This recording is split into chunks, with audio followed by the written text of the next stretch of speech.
Crispy tofu po ang ating lulutuin at ito po ang ating mga ingredients.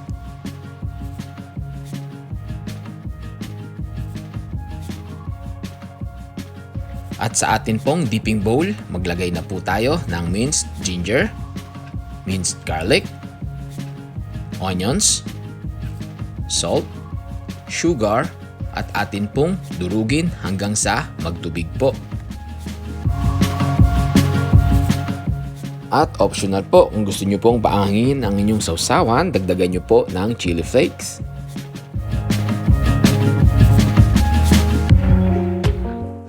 At atin na pong lagyan ng paminta.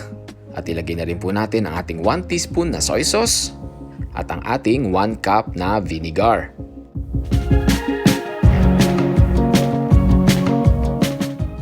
At sa atin pong mixing bowl, ilagay na po natin ang ating 1/4 cup na harina, 1/4 cup na cornstarch at atin pong haluing maigi.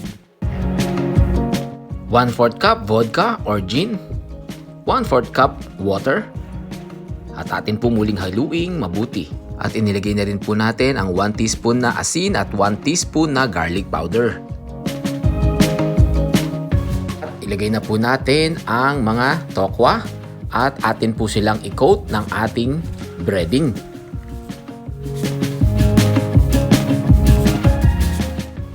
At atin na pong iprito sa mantika na at least 300 degrees Fahrenheit.